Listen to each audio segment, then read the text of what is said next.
Hello, everyone, and welcome to our webinar today, which is expanding veterinary capacity in shelters.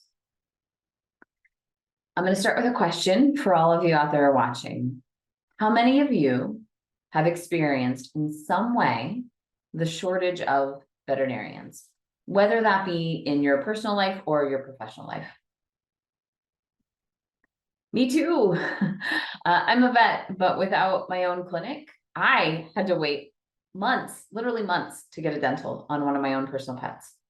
And more importantly, I think for our conversation today, I visit shelters. I talk to shelters every week, every month, shelters that are nothing short of struggling because they cannot hire a vet or because they can't get animals spayed and neutered. And so they're having trouble getting them out the door.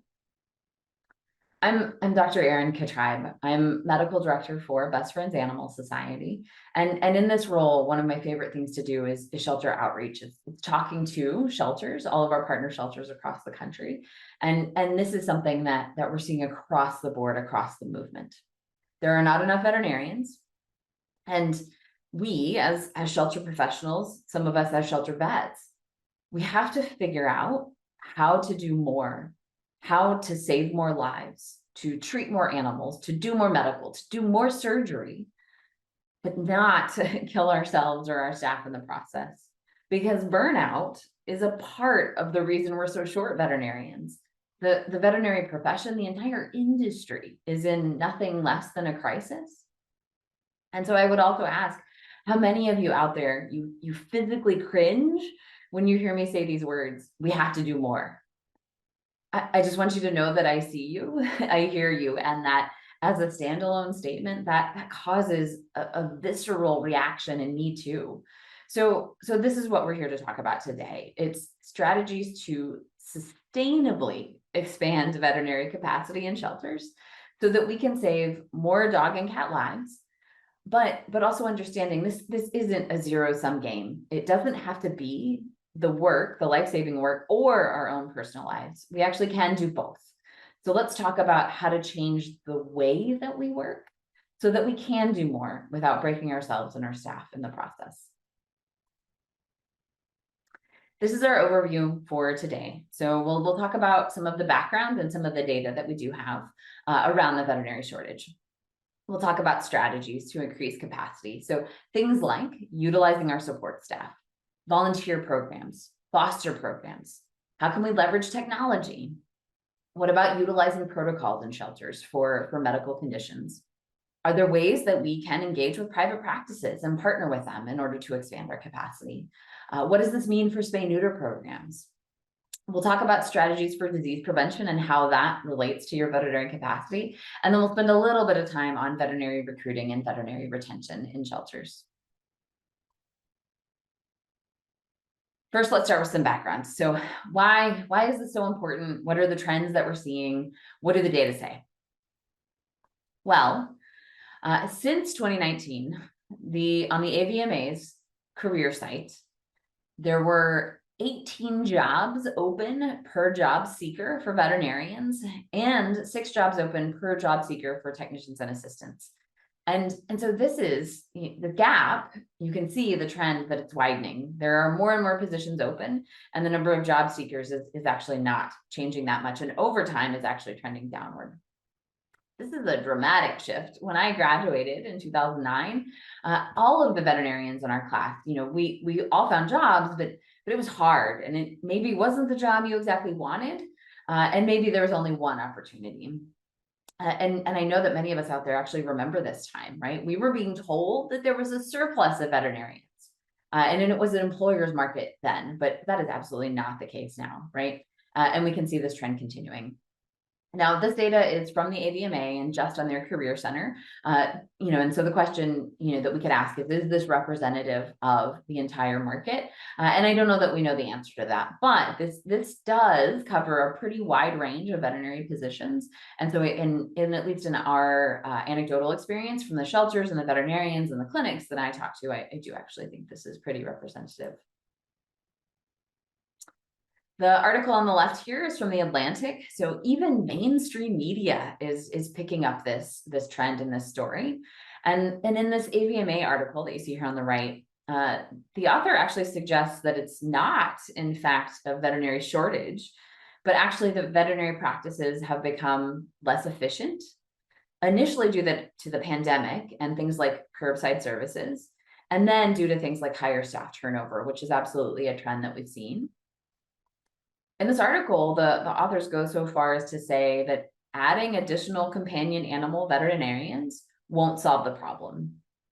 And I will tell you that when this article came out and I read it, as I'm sure if those of you that have read it before, many of you probably felt the same way, I had a really negative reaction to this article because what they're suggesting does not bear out in my lived experience in shelters or even in ER clinics or private practices where my friends work. The AVMA does acknowledge the impact of turnover and both of veterinarians and of our support staff. And turnover in our profession is much higher than for other healthcare professions. That the turnover for veterinarians is twice that of human physicians, and the turnover for veterinary technicians is higher than that for RNs, so our nurses in human medicine. There's also some interesting trends around work hours. Veterinarians in the workforce want to work fewer hours, and they want to do it for less compensation. This trend saw the biggest jump in 2020 during the initial stages of the pandemic, which is not at all surprising. And while it reversed a little bit in 2021, that overall trend actually is still continuing. One solution in this article that the AVMA actually does suggest is utilizing support staff to their full potential for a number of reasons. And that is something that we'll talk about later today. This is a study done by Mars Veterinary Health, and like many others, myself included, Mars does believe the industry is facing a chronic shortage of veterinary professionals, both veterinarians and technicians. So in the study, they enlisted researchers to quantify that shortage and to start to try to identify industry-wide solutions. And again, this is veterinary professionals across the entire industry, obviously not just in shelters. Based on their number crunching, they identified that in the next 10 years, they expect a 33% increase in pet healthcare spending, and that we'll need an additional 41,000 veterinarians by the year 2020. Based on the current veterinary graduates that we expect to graduate over the next 10 years, this is a shortage of nearly 15,000 veterinarians by 2030. For credentialed technicians, there's also a shortage there as well. For the need for the next 10 years, the need across the industry, we'll need 30 years of graduates just to meet that need for credentialed veterinary technicians. And as I mentioned, that's data across the entire veterinary profession. So what does this mean for shelters? Well, in February of 2020, so before the pandemic, Best Friends conducted a survey with 208 organizations responding. The national veterinary shortage is at this time was impacting 56% of organizations, with 22% saying they were impacted a lot and 34% saying they were impacted a great deal. And I suspect, I don't have any data to support this, but I suspect if you were to run the same survey again, you would find even higher numbers today.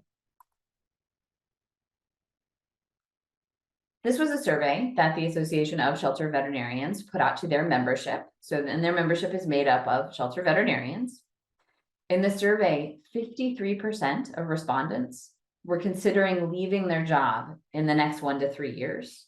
And 27% of them, so over a quarter of them, were considering leaving shelter medicine as an entire industry. So not only is this a crisis across the profession, but we are feeling it exceptionally hard in shelters and as shelter veterinarians.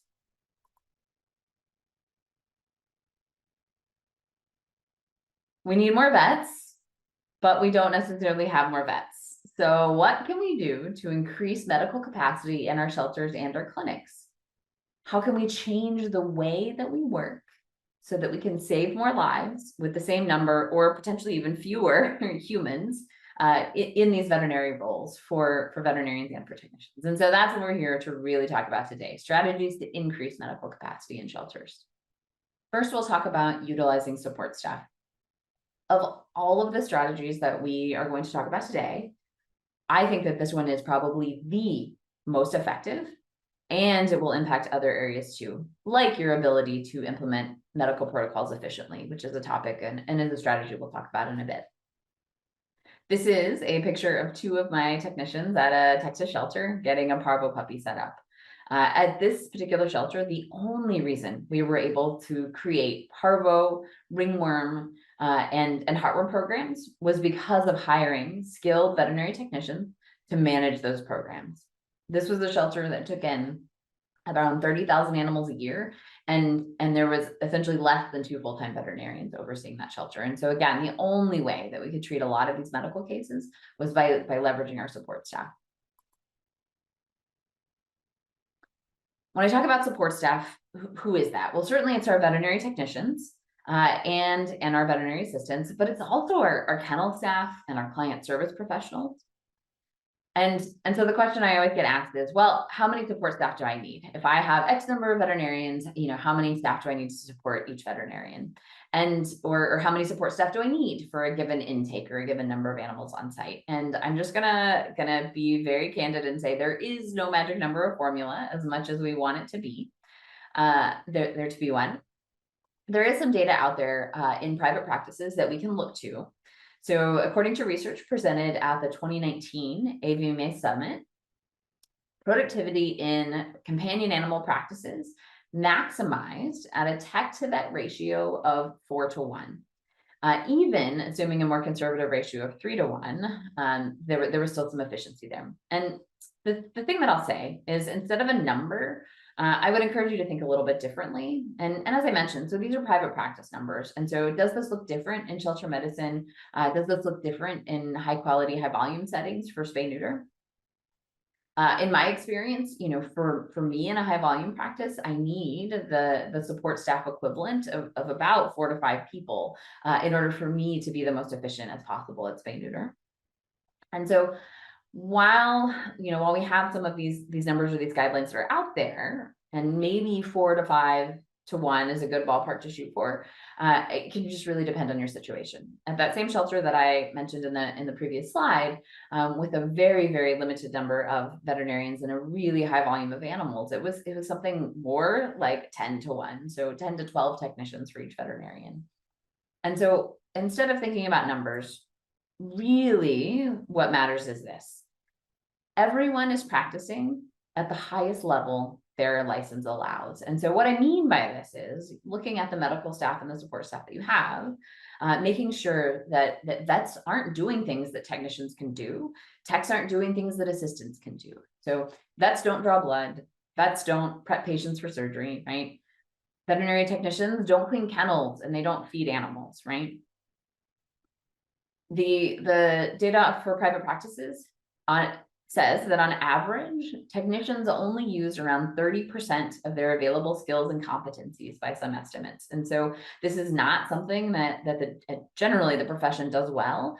I would argue we do a better job of it in animal shelters, but we could do better, right?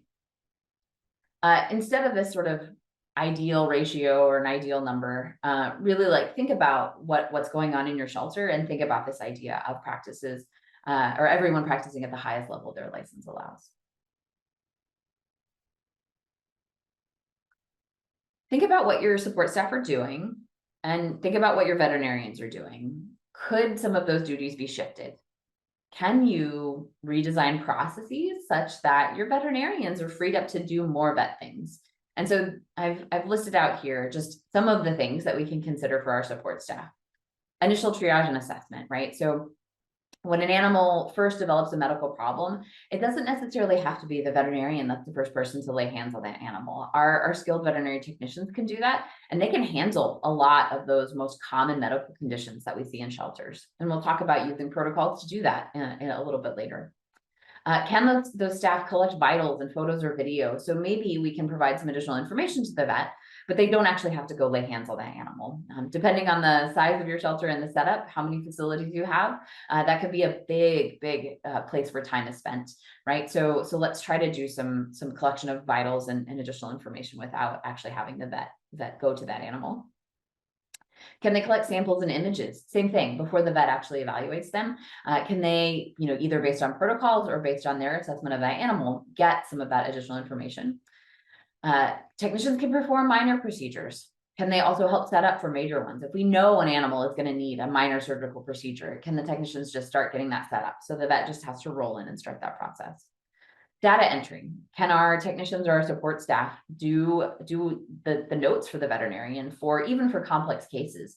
Can we use medical record templates to make data entry more streamlined for our routine cases? And then have our support staff work on things like volunteer and staff training. Can our support staff handle our rechecks and our foster appointments, right? Do many of those actually even need a veterinarian at them? Can our support staff work on that communication and collaboration with other shelter departments? Again, this is just keeping the veterinarian doing things only that the vet can do. Is there an opportunity for our staff to do more of our public or our client communication? And then certainly things like inventory and controlled drugs. So skilled veterinary technicians are more than capable of handling those things.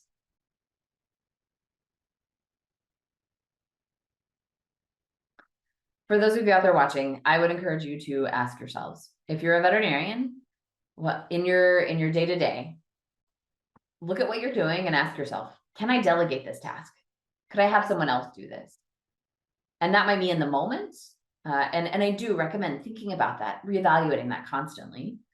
And more broadly, is this something that we can write a policy for, that we can write a protocol for? So it's something that generally that you no longer need to do. For leadership, similar question, does my vet need to be doing that particular task? And is there a better process that we can design? Training support staff. We can train lay people to perform medical tasks. We have to invest the time up front, but the result is long-term payoffs and efficiency. It also means higher engagement and decreased turnover.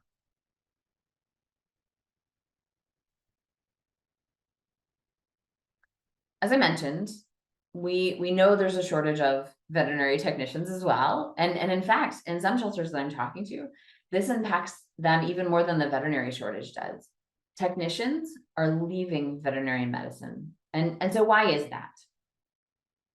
According to a 2016 demographic survey by the National Association of Veterinary Technicians in America, the top reasons for this included lack of professional recognition, underuse of their skills, low wages, and meager benefits. And so shelters are already struggling to compete with corporate and private practice in terms of wages. And so if we can offer them more, if we can offer them a better benefits package, if we can keep them more engaged and utilize their skill sets better. And these are things that I think we actually can do really, really well in shelters, and that we in fact already do better than private practice. Perhaps we can entice some of them to stay. One proposed solution, and this is something that is essentially happening now and is being explored in several places across the country, is the idea of a veterinary mid-level practitioner. And so this is similar to a physician's assistant. It is a veterinary clinical practitioner that's less than a veterinarian, but essentially more than a veterinary technician. And so it's a master's degree in veterinary clinical care. And what this does is extra training in both the clinical aspect of things as well as in management and leadership. That solves for one of these challenges around technician retention. So career advancement, career development, and depending on the practice and how it's structured, potentially solves for some of these wage questions. There are limitations, right? Does it make sense to create this mid-level practitioner when many practices and many shelters aren't utilizing the staff that they have? What can they do legally, right? So this is going to be limited by veterinary practice acts, although there are 6 states that are looking at trying to build this in upcoming revisions. And proposed activities, what are we okay with them doing, right? So surgery is the question that always comes up. We know we need more spay and neuter access, but I think the idea of a non-veterinarian performing surgery makes veterinarians cringe. But the question that I would ask is, could they do routine surgeries? And for those of us that do surgery, well, I don't know that it's a routine surgery until I'm done with it, right? So there's that, and I recognize that. But, we train veterinary students to do surgery, and anyone out there that's experienced training veterinary students, there is a steep learning curve when it comes to surgery, but we train them to do it with supervision. And so I would ask, is the situation any different? I don't know if this is the answer, but this is something that is being pursued. I think it's important for everybody to know about it and to keep an eye on it. And I think it'll be really interesting to see what happens. Next is volunteers. So what can we use volunteers to do in our medical programs? My answer to that is that they can do nearly anything that staff can do. In my shelter settings, I have my volunteers do surgery recovery. I sometimes have them help monitor anesthesia. They give vaccines. We can promote select volunteers, so our rock stars, superstar volunteers, into these crucial positions. And we can train them to do essentially nearly any task that staff can do. We train shelter staff, why can't we train volunteers to do that? It is important that for the volunteers that we do this for, we want them to be consistent. And so we potentially hold them to a higher standard than some of our other lower level volunteers. For example, the volunteers that, walk and feed dogs or that clean, but we can train volunteers to do medical things. Volunteers can also, they can do the training where we can set up programs where experienced volunteers mentor new ones, right? So that relieves the staff of having to train them. And I think it's really important when we start talking about volunteers in these crucial roles. So things like recovery monitoring after surgery, we want to treat it like a staff position. So these volunteers have job descriptions, they have training checklists, they have training tasks. They are scheduled and they call out in the same way that our staff do. And when we really provide this structure around these programs, that's when we have the greatest successes. Where do we find these volunteers? I encourage you to look in some of these places when you're thinking about recruiting volunteers. Think about technician or assistant training programs. Think about high school health services programs. So this is an example in Harlingen in Texas, where they utilize their high school health sciences students to come into the shelter and help on surgery days. Pre-veterinary students, right? Pre-vet students are they're dying to get hours and hands-on hours with animals and in clinical settings. So use them in your clinics, use them in your medical programs. And the bonus there is this is potentially a pipeline for future hires once these folks graduate from their respective programs. Here are some proposed tasks for volunteers, both in surgery, but also in medical. So as I mentioned, I utilize volunteers heavily to monitor surgical recovery. We can also use volunteers for intake and discharge. We can use them as kennel assistants, essentially helping with restraining animals. Animal handling assistants. This is just a fancy word for having them help move patients around the surgical suite in the prep area, especially for big dogs, right? Like, let's not kill our staff, literally break them by handling a lot of these large dogs that we know we're all dealing with a lot of. Can we have our volunteers do data entry through the use of templates for all of these routine surgeries? I don't put my hands on a keyboard at all in most of my spay neuter days. We have volunteers that do that data entry. My technician does the drug log, but outside of that, the rest is handled by volunteers for our routine cases. Can our volunteers help with surgery scheduling? And then certainly pack and prep. So have them clean and surgical instruments and turn over and autoclave packs. For general medical, things like dipping ring worm pads. What about socializing and just general TLC for any of our patients in isolation? Can we provide them the extra care that they will need to recover? So it's not just our technicians, flying in, trying to medicate 30 cats in isolation and fly back out. They can help with data entry here as well, and preventive care. Certainly, if we have trained staff or trained volunteers that can do medication administration, that relieves our staff of that. When I think about this, it's really anything that we expect volunteers, we expect people to do in a home environment for their own pets. We can absolutely ask volunteers to do that in a shelter setting, and frankly, more than that, right? And then certainly kitten care. I have volunteers that are way better at bottle feeding or even tube feeding kittens than I personally am. So let's engage them to do some of those tasks. Let's talk about foster care. So medical foster programs. The benefit here, when we put these animals, medical cases, out into foster care, the fosters take on that workload instead of the staff. The animals get individualized attention and they get better mental welfare and better socialization. What this also does is it gives us exponential gains in capacity. The way that I think about this is one staff person, what would have been one medical staff person caring for X number of animals, that one staff person can manage many, many, many fosters. And so that gives us exponential gains in capacity. This Ringworm Warriors is an example of a program that does just this. So San Diego Humane Society developed this program to push their ringworm kittens out into foster care. Another strategy that we can use looks at adoption and transfer outcomes. Do we even need to be addressing some of these cases in-house ourselves, or can someone else take on that burden? This is all about transparency, and it's about asking for help. And so this is an example of a Facebook plea out to partner rescue groups, so transferring partners, receiving organizations, to help with a really critical case. This case was beyond the scope of what that particular shelter could manage long-term, but they felt they could stabilize that dog for the day. So this was a dog that was hit by a car, and without a vet on staff, there was only so much they could do. But they could stabilize based on some standing orders, could take some x-rays and run some blood work. The support staff legally can't diagnose things, right, based on those x-rays or that blood work, but they could share those blood work results and those images with partner groups. And those partner groups could have their own veterinarians or their partner private practices evaluate those results. And so this gave this dog an opportunity for an outcome, but this required being transparent and asking for help, right? We can also think about that around adoption, right? It doesn't necessarily have to just be transfer. The idea here is that we as shelters, we do not have to adopt out perfect pets or even healthy pets, but it's about being transparent and actually telling potential adopters or rescue partners what those animals need or what the expectation is. And I have absolutely finalized adoptions where animals go straight to an emergency clinic if there is an adopter that's willing to take on that medical care.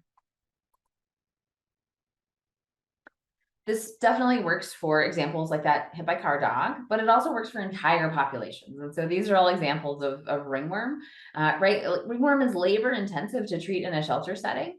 And so transfer to organizations is oftentimes it's the first opportunity to save these harder populations, either transferring them or just adopting them out, right? And so I would share an example with you of the Barn House in Arizona. So Barn House is a nonprofit rescue organization. They have a physical facility, and they created a program, including creation of an isolation ward, to transfer out large numbers of ringworm cats from their local shelter that didn't have the capacity to treat them. Eventually, they also expanded into taking puppies as well.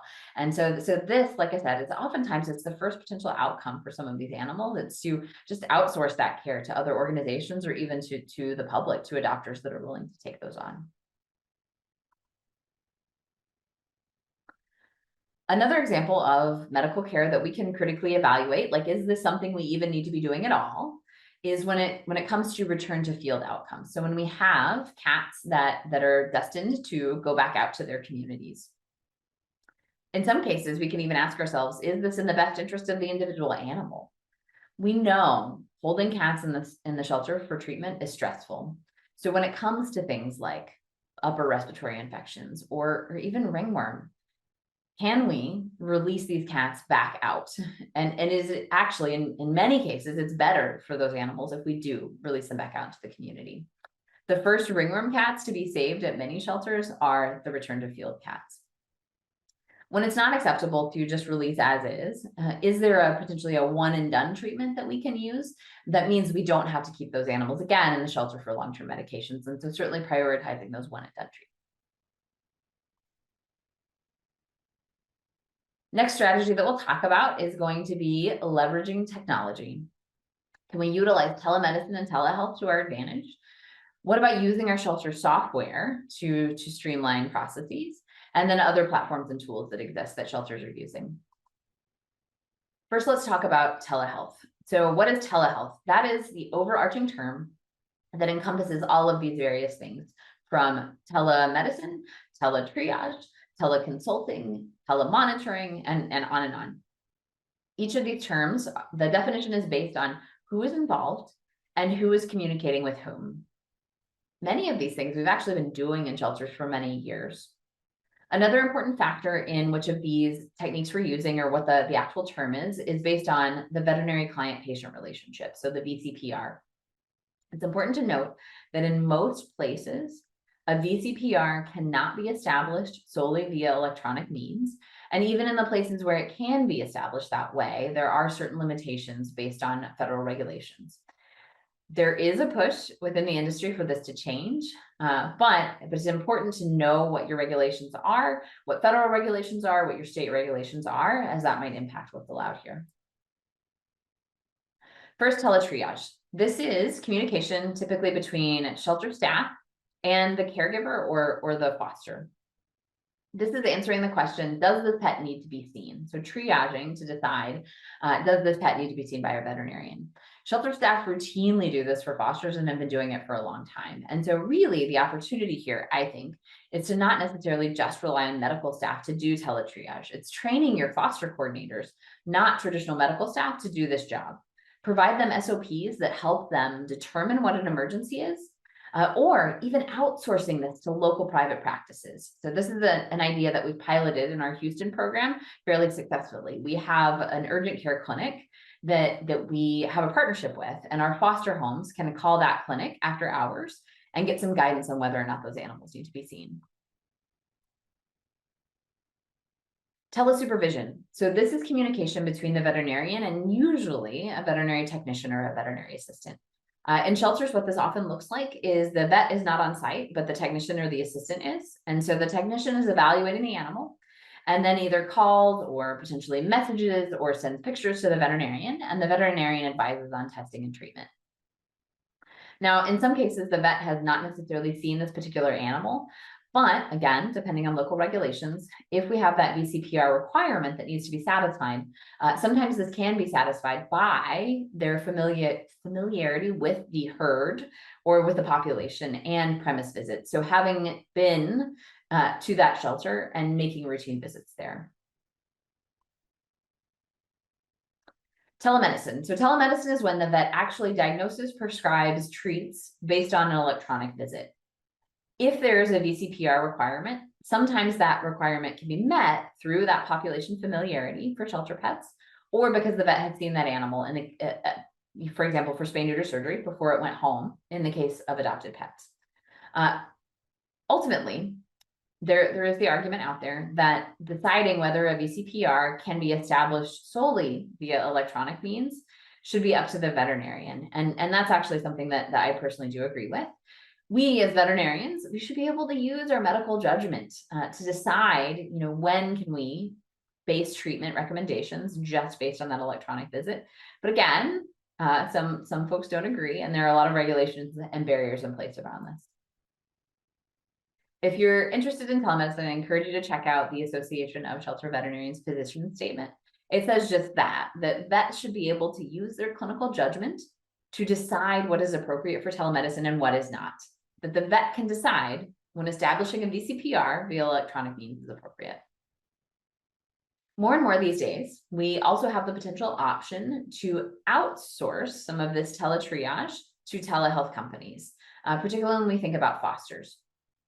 These are companies that hire veterinarians, and they, through electronic means, through proprietary platforms, communicate with pet owners and provide some guidance on what kind of healthcare they might be able to do at home, or what really constitutes an emergency, what needs to get seen right now, or what falls the in-between, what can wait till tomorrow and be seen at your private practice vet. And so do we have the opportunity to use these for some of our pets in foster care?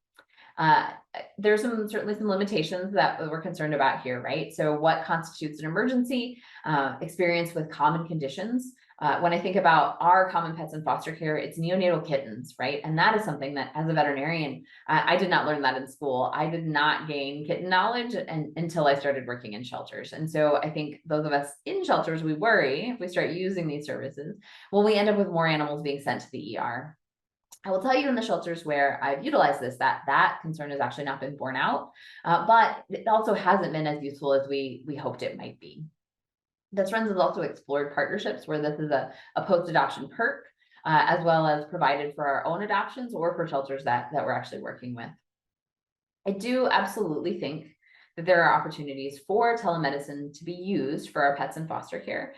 The challenge is, how does that fit into our day? And we have to really be strategic about how we fit that into our workflows.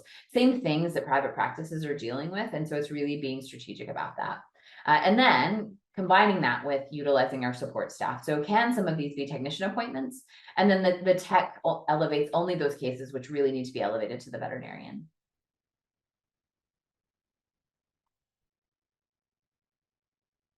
Are there other opportunities to leverage technology in the work that we do? And I think this is not just strictly for medical, this goes across the shelter. And so it's really looking at things like Trello, Airtable. Can we use some of these project management softwares in order to streamline our foster programs, to streamline transport or transfer? This is an example of a Trello board that's being used for shelter and transport partners so they can select animals.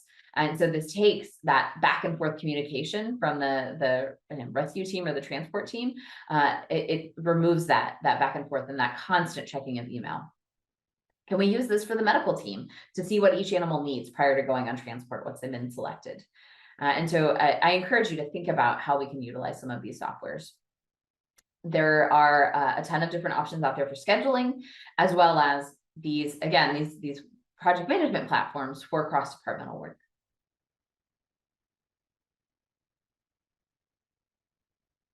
Shelter softwares. If you are not using your shelter software to its fullest capabilities and to using all of its functionality, I encourage you to start exploring that. We should be using our shelter softwares. They were designed for this, so use them to streamline medical.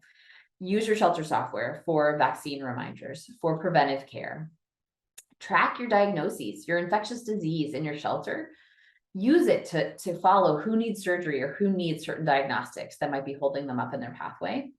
I encourage you to create templates for all of your most common exams, for all of your most common surgeries. Utilize task lists and vet or technician checks, request lists. If you are struggling with your shelter software, if there is something that you're doing in it that seems tedious, I encourage you to talk to your software rep. There's probably an easier way. I also encourage you to talk to other shelters using your same software because they may have ways that they're using their software, their same software in ways that you could benefit from. Next up is protocols. Protocols for our common medical conditions. What are these? So these are standing orders created by a veterinarian that has knowledge of the population, and they're standing orders for treatment based on that population. Essentially, this is companion animal population health.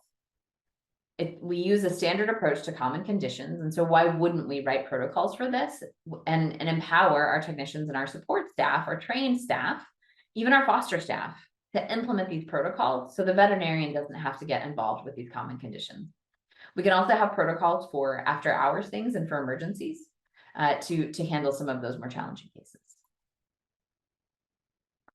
In the ASV's guidelines for standards of care in animal shelters, it says, protocols to define and manage common illnesses based on clinical signs should be developed and used in consultation with the veterinarian. So protocols should detail the expected course of disease and the expected response to treatment. And then certainly if an animal is not responding as expected, that's when we seek veterinary guidance, right? Whenever those animals are not following that expected course. Protocols improve efficiency, even for cases that do need to see a vet. So this can mean standardization if you're utilizing private practices, especially multiple ones, multiple different veterinarians, or if you're utilizing contract vets and you have a lot of different vets that are working in your shelter. These can help to standardize things. And so it streamlines treatment for your technicians. So the examples that I have here are a parvo treatment and care protocol, as well as a spreadsheet that will calculate out doses for, according to that protocol, for all of the common medications we use in our parvo puppies. This can improve efficiency even for your doctors because it's fewer decisions that they have to make. This also allows you to do things like reduce inventory. You don't have to keep as many drugs on the shelf if all of your veterinarians are using the same drug. Who doesn't love a good flow chart, a good algorithm? And so here's an example of a flow chart for ringworm GTMs at a shelter that I created. And I would encourage you, right? So protocols exist out there. These flow charts exist out there. Don't reinvent the wheel. Your colleagues likely have these. There are other shelters that have these. There are examples or templates that you can acquire and then certainly tweak them for your situation. And then they need to be approved by your veterinarian in your shelter. But don't reinvent the wheel. These exist. And we even have many of them on our network website. Some of you are probably thinking, well, I don't have a vet, so I can't do any of this. You said these protocols have to be approved by a vet. I don't have one. And I will tell you that just because you have a vet doesn't mean you can't utilize some of these strategies. You don't necessarily need a vet on staff. What you do need is a vet of record, a relationship with a vet, but that doesn't have to be a staff vet that is at your shelter every day. It can be a private practice vet that you work with. It can be a relief vet or a contract vet. I encourage you, try to have a vet come out and actually visit your shelter and be your vet of record, right? Rather than just taking animals to private practice, even if it's just once a week, once every 2 weeks, because that could be beneficial for a lot of reasons. But you don't need a vet on staff in order to do a lot of these things. I work with shelters all the time and say, well, we can't do any medical because we don't have a vet. And that's actually not true. I encourage you to explore private practice partnerships. This is certainly an option and a necessary option for shelters that don't have a vet on staff. But even for shelters that do, you can use this to supplement your contract vets or your staff vets. This can be really useful for in-depth cases or procedures, right? The example I have here in the photo is for dentistry. Dentistry is time intensive. And so for shelters that want to tackle dentistry, but don't have the time for their veterinarians to do it, it's outsourcing those to local practices. This can be for after hours care too.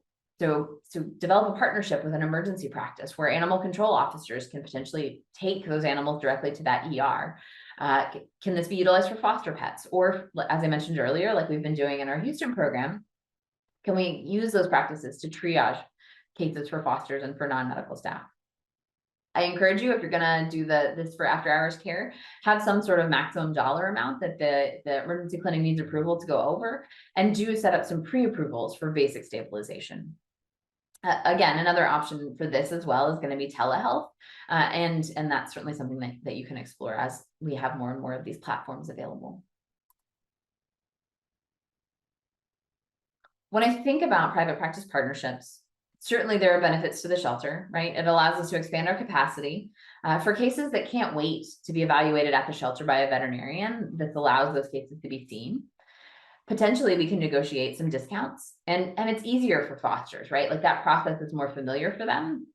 And sometimes, depending on your geographic region or how widespread your fosters are, it might be easier and more convenient for them to get to private practices. I think about this in our New York program, where we have one center and we have fosters all over the 5 boroughs. And so in a lot of cases, it's much easier for them to get to a local private practice. There are benefits for the practice as well. And so that's what we have to talk about when we're negotiating these partnerships. Every adoption from the shelter is a potential client for them. And so really allowing it to be a marketing opportunity for that private practice. And potentially this could be more efficient for the practice, right? They still get the revenue, but it's more efficient than a traditional client. In most cases, there's less communication that's required. Your shelter staff do have more medical knowledge than an average client. And as shelters, we can be flexible, do things like drop-off appointments. We can pre-approve diagnostics based on what we think is going on. And we can heavily rely on the technicians of that private practice for communication versus having to communicate directly with the vet. So there absolutely are benefits to the veterinary practice. We just have to talk up those benefits when we're negotiating these partnerships. What about spay neuter programs? The last thing we want is a shelter full of animals that are simply waiting on spay neuter to leave. So let's get them out the door as a foster to adopt, or let's just get them out and have them come back post-adoption for spay neuter if you are noticing a spay neuter bottleneck in your shelters. The other alternative, and certainly we all want to get them done before they leave, and so then we're looking at increasing capacity. Here, it's things like surgeon efficiency. It's about the number and skill set of your support staff and volunteers, and it's about animal flow. The goal here is that the surgeon should just change gloves and move on to the next patient. So finish one surgery, change gloves, move on to the next one. Nothing else. That is the picture that I paint for my staff and that I recommend that you paint for your staff when we talk about spay neuter efficiency. Surgeons should not be opening their packs. They should not be doing documentation in between. They should not be having to do any sort of patient prep, right? It's just change gloves and move on to the next patient. When I think about even 30 seconds spent opening a pack on an individual animal, if we're doing 40 animals, that's potentially an extra 3 to 4 surgeries per day. And when we look at that over the course of the entire year, that's potentially 800 surgeries a year. So 30 seconds per surgery, 800 or more surgeries per year, right? And so I really, really think about everything that the surgeon is doing. It should be at the top of their license. So they need to be doing surgery, and that's it. I mentioned earlier, in my experience, my ratio is 5 staff or staff plus volunteer equivalents in order for me to be doing surgery most efficiently. Best Friends offers high quality, high volume training in our Houston program for veterinarians on those surgical techniques and for technicians on not only technical skills, but also on clinic flow. Many of you that have experience in high volume practices, surgeon speed is important, but it's also about animal flow and that efficiency so that your surgeon only has to focus on surgery. We also offer some on-site assessments for high quality, high volume spay neuter programs and potentially on-site trainings, depending on where you're located. The ASPCA offers training through their Spay Neuter Alliance, and there are a number of independent consultants out there that you can find that will also do this work. All right, next up, what are things that you can stop doing, or if not stop, at least decrease doing? We already talked about, you can stop adopting out perfect pets or thinking that you have to adopt out perfect pets, right? It's about being transparent. It's about asking for help to try to find adoption or transfer outcomes for them. And so then I also have some other things listed here that are things that we could potentially just reevaluate. What are we doing and do we need to be doing it? So let's go through all of these. The first is public services. There is no question that offering services to the public are a great thing to do. And we want to, as shelters, we want to be a resource for our communities. But in times of scarcity, we have to ask ourselves, is this the best use of limited resources? Potentially, it's not stopping our programs completely or stopping them forever, but maybe it's just pausing or scaling back until your staffing or your population is in a better place. It's restricting services only to those which are directly impacting the shelter. So things that directly impact intake. Can we use a targeted approach for things like community vaccination programs? An example, in a shelter that I was working with that had a lot of infectious disease coming in from the community, instead of providing weekend clinics where the public got to come in and get animals vaccinated, again, no question, getting as many animals vaccinated as possible was great. But the animals that were coming in the door, the pugs and tutus that were coming to see me for vaccines on the weekend, those were not the animals that were bringing distemper into our shelter. And so really it was digging into the data, seeing where our highest intake areas were and seeing where the sick animals were coming from. And so could we design community vaccination programs that really targeted those neighborhoods? We could do the same thing with spay neuter. Again, looking at intake, looking at the neighborhoods that need us the most and target our programs in that way. The other piece of this is, is it medical care that's going to directly impact intake in that relinquishment to the shelter becomes the entry point for some of these programs? So can we use medical as a way to do intake diversion, but really they have to be at the point of relinquishment before we provide those services? If you're interested in some models of how to provide these services in a potentially targeted way, I encourage you to check out the Human Animal Support Services toolkit on external facing medical care. One of the models that's described there goes over some of this. And then Open Door Veterinary Collective also has resources and can help with program assessments to make your public facing programs as effective as possible.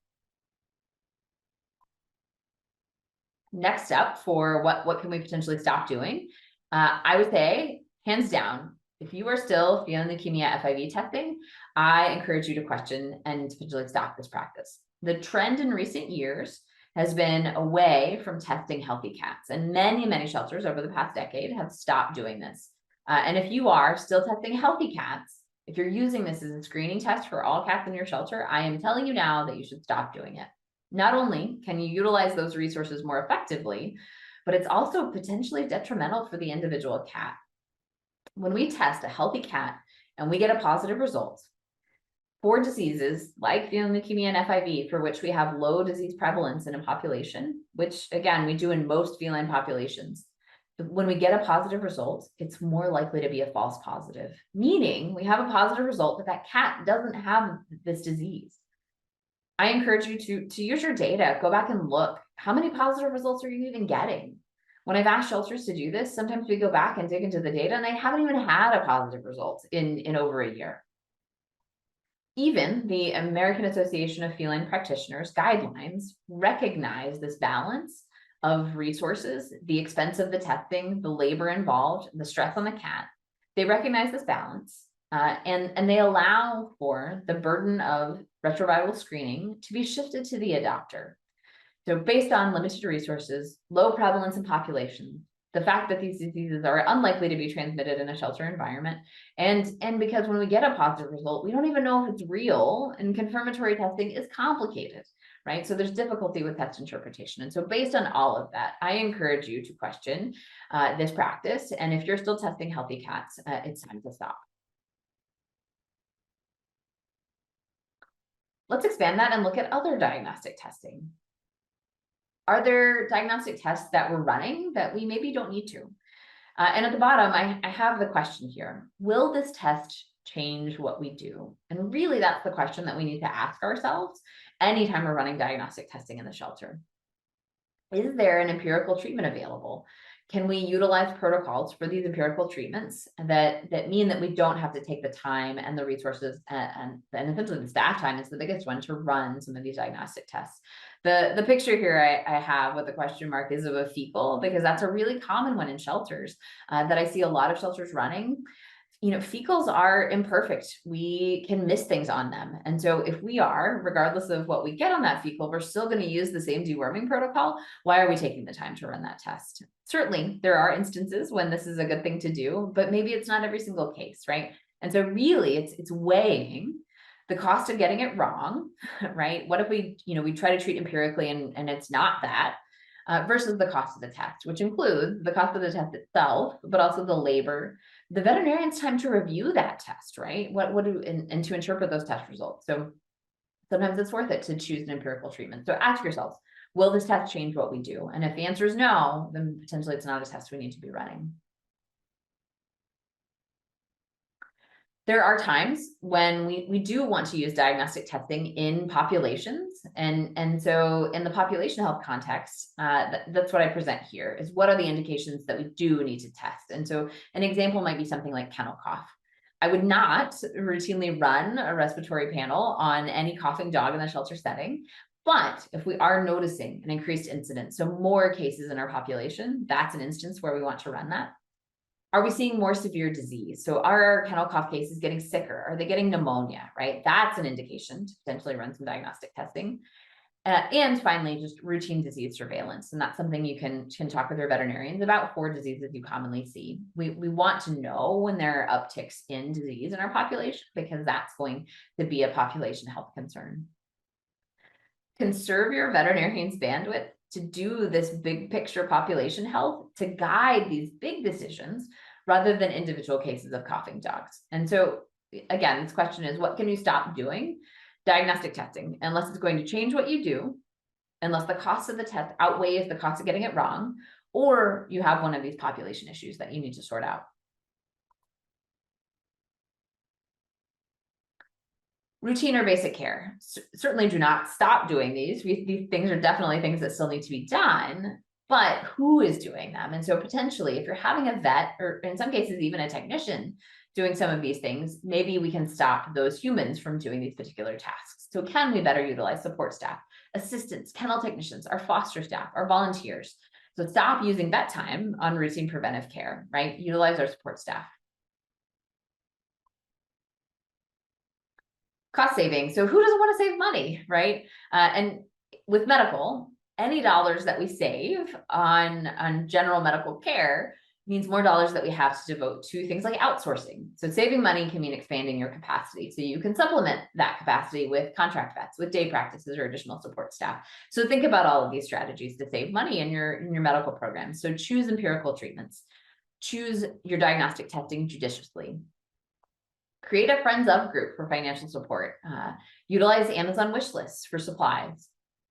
Look into shelter and nonprofit discounts or buying programs. There are a number of these out there and you can get medical things. You can get vaccines for cheaper, and look to business partnerships for donation. All right, next let's talk about disease prevention.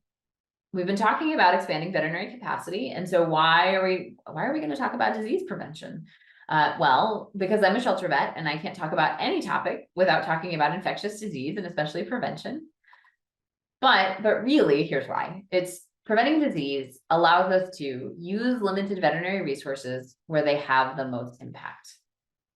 We don't want or need our vets focusing on common, predictable diseases like feline upper respiratory tract disease or ringworm.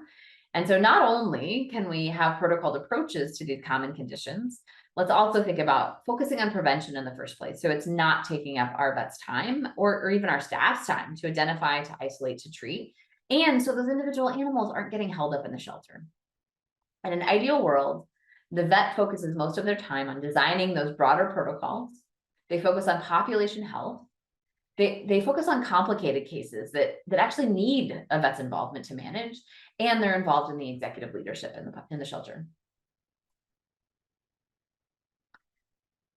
Again, for all of you out there that don't have a vet on staff, key thing here is that a lot of these disease prevention strategies, you don't even need a vet to implement them. And of course, that's why many of you are here watching this, right? Either you don't have a vet or you don't have enough. And so while you do need vets to design some of these protocols or vet input, a lot of these strategies, you don't actually need a vet for. Things like vaccinating on intake. So not hours or even days later, vaccinate animals immediately when they walk through the door. Have intake protocols that reduce infectious disease in your population. Focus on your biosecurity and your sanitation so you're not spreading disease, and focus on your population management. For population management, it means things like reducing movement in the shelter. Every time an animal moves to a new kennel and gets introduced to new neighbors, that's a potential point for disease exposure. So can we reduce that exposure by reducing movement? Reducing our length of stay.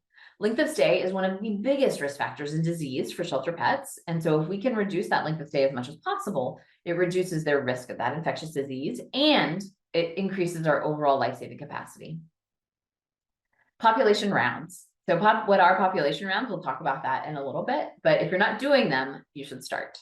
If you want more information on disease prevention, we do actually have a recorded webinar where I do a deep dive into a lot of these strategies. And so I encourage you to check that out if you haven't yet.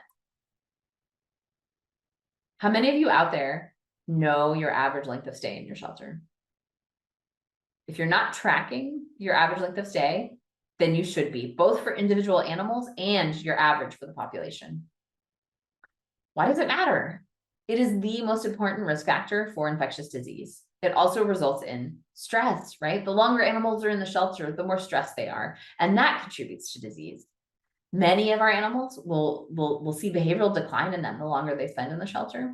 And certainly there's the increased cost to care for them the longer they're with us and decreased life-saving capacity.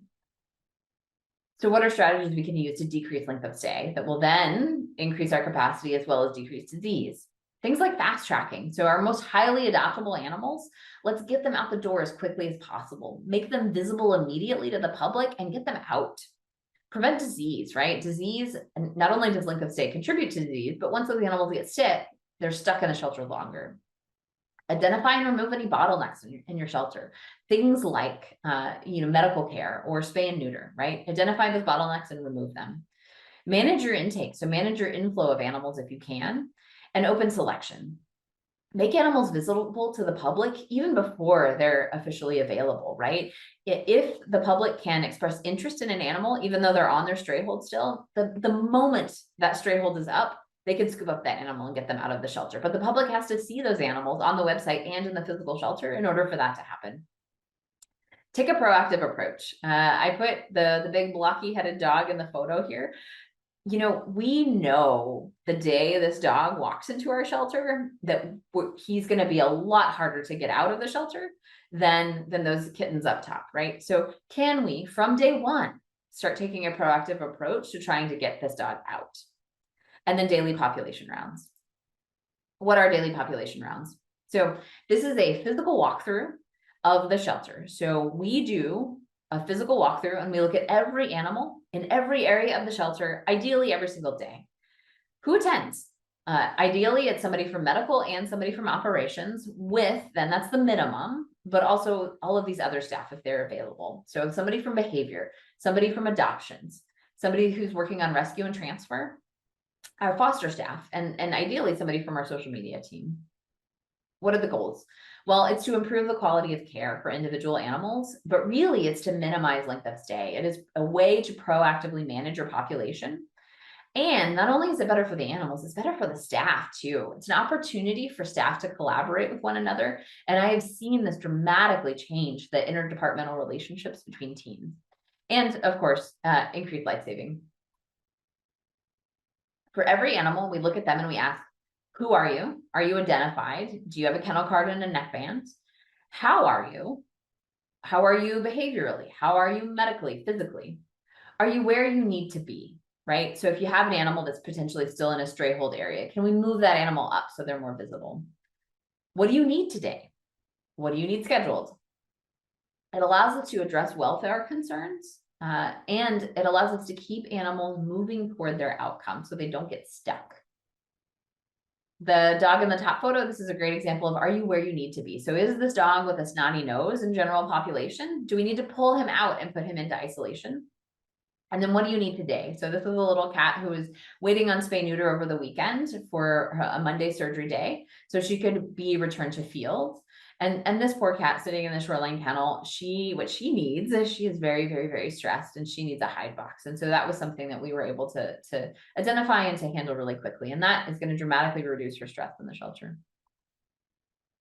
At rounds, while you are walking through the entire shelter, there's very little that you actually do in the moment. So the idea is not to address these things unless they're truly, truly urgent emergent situations, but it's to generate action items and then to have a process for follow-up, assign a timeline and accountability, who's going to follow up and by when. And there are lots of sheets for action items lists that you can utilize for this. Make sure that whoever is on rounds has the authority to make decisions. Right? It's not helpful if we have a problem and we need to determine a solution. It is very, very efficient if the humans that can make those decisions are on route. I hear all the time, we don't have time. We don't have time to walk through the entire shelter every single day. And I would say you don't have time not to. When you initially start rounds, they will be inefficient, but you gain efficiency with time. When we started doing these at a high intake shelter in South Texas, once we approached efficiency or best efficiency at it, we could get through an entire shelter with 700 animals on site in 30 minutes or less. Getting started, I encourage you to start small and be consistent. And so when we first implemented this at this large shelter, we started on just Monday, Wednesday, Friday. And there were days where it was just me and my technician going on rounds, but we were consistent and we kept inviting the operations staff, and eventually they consistently attended. Efficiency improves with time, right? Because you're going to see some of the same animals day after day. And so the first time you do it, you're going to identify a lot that needs to be fixed and you're going to be writing down a lot on your action item list, but that improves over time. You'll also identify opportunities for processes in the shelter, right? If you're seeing the same things animal after animal, then you know that's something that needs to be addressed with a process. This is something that if you want to start doing rounds, maybe you've tried it before and you're struggling, this is something that we can absolutely help with. I can help you get a process started in your shelter. And so I encourage you to reach out and to contact me. We can absolutely help. And we also have some online resources available on our site, as well as this example of a resource from UC Davis. Our last topic for today is recruiting and retaining veterinarians and staff. We could have an entire session on this, and in fact, sessions exist, but I will just say a few words. When you are looking at recruiting veterinarians, certainly compensation matters. Loan forgiveness also something I associate, similar to compensation, also matters, right? That is something that we have to offer in shelters that private practices don't, and that corporate practice doesn't. So be sure to talk about that when you're trying to recruit candidates. And though money matters, so do other things. And so that's really important to keep in mind. What are veterinarians looking for when they're looking at jobs? And the truth is, veterinarians looking for jobs in shelters want to have an impact. They want to have an impact on their communities, an impact on animals and on people. And that is also, that's something that we can offer that private practices and that corporate practice oftentimes cannot. They also want flexible job responsibilities. Some vets only want to do surgery. Some only want to do medicine. And so I encourage you to be flexible when you're interviewing veterinarians and you're designing jobs. Take what you can get. Post multiple openings or advertise that flexibility is an option. That's a strategy that we've used at Best Friends in trying to hire veterinarians for some of our centers, is providing some options for vets that only want to do one thing or the other. And then certainly work-life balance, right? So that flexible schedule, fewer hours, fewer work days. Vets care about on-call responsibilities. And so are there ways we can outsource any sort of on-call to local practices? Can we utilize our support staff for those? This is an example of a veterinary loan assistance bill that passed in Arizona. This provides up to $100,000 in loan forgiveness for vets graduating in January 2023 or after that work in Arizona for 4 years, including 2 years in a municipal, county, or nonprofit animal shelter, in addition to agricultural practice. There's a lot of these programs that exist for ag, but this is the first one that I know of that particularly allowed that included animal shelters. And so this is a much quicker timeline than the 10 years for the federal loan forgiveness program. I would say we need legislation like this across the country. And so that's actively something that Best Friends is looking at supporting. Where to go to recruit. So these are the places that I recommend. It's ASV, the AVMA, state VMAs, using Indeed. I think this one's generational. Indeed is definitely not a place that I go to look for jobs, but certainly techs and assistants do, and I think the newer generation does. There are veterinary Facebook groups that where there can be job postings for high volume spay neuter as well as shelter medicine. And then I recommend tapping into veterinary students. So engage with them at your local school, host 4th year student externs. This is a study that looked at veterinary retention in animal shelters. So what keeps vets in their shelter positions? Factors influencing retention included flexible work hours, a positive work culture, professional development opportunities, and involvement in leadership and decision-making. So this is the point I made earlier.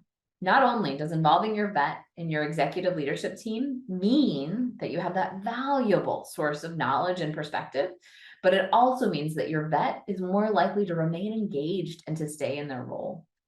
If you have a vet and they're not involved in leadership, then I encourage you to change that as soon as you can. And if you are a vet who is not involved in leadership, I encourage you to advocate for that.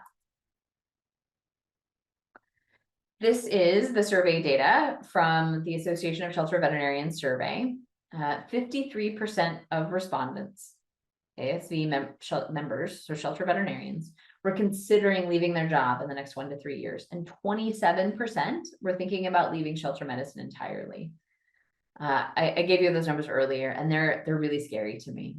This document, though, I encourage you to go check it out because it also discusses solutions for veterinary retention. And so if you're in leadership, go check this out, review it, think about how you can employ some of these strategies in your shelters.